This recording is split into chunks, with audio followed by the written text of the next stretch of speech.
ఆ పిసిసి అధ్యక్షుడు మాట్లాడతాడు, పాపం ఆయన చూస్తే జాలేస్తుంది. బీఆర్ఎస్ పోయింది మళ్ళీ రాదు, బీఆర్ఎస్ఏ రాకపోతే ఎందుకు భయపడుతున్నారు మరి కేటీఆర్ పర్యటనలు చూసి? కాసేపు కేటీఆర్ రోజుకో పర్యటన చేస్తుండు, రోజుకో పర్యటన చేయకుండా ఇటుక అడుగుతుంటాడు ఆయన. కేటీఆర్ ఉన్నదే మీ భర్త పడతానికి, మీ పని పడతానికి.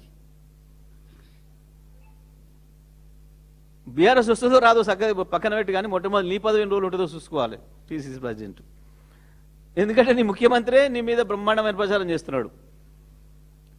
ఈయనంత పనికి మాలిన పిసిసి అధ్యక్షుడు ఒబ్బడు రాలే ఇప్పటి వరకు, మొత్తం దాన్ని గాంధీ భవన్ పోయి బీర్ భవన్ చేసిండు, ఆడ చూసిన ఖాళీ వాటిలే కనబడుతున్నాయి ఈయన వచ్చిన కాంచి అని చెప్పి నీ ముఖ్యమంత్రి బాకాదారులే చెప్తున్నారు. నీ కేసులో వస్తుంది మొదలు. తప్పకుండా ప్రజలు బీఆర్ఎస్ వైపే ఉన్నారు, అందులో సందేహం ఏం లేదు. అందుకనే కేటీఆర్ను రోజుకు ఒక్క చోట కాదు 3 చోట్ల పిలుస్తాను. నువ్వేమైనా ప్రెస్ మీట్లే తప్ప ఇంకో దానికి పోలేవు.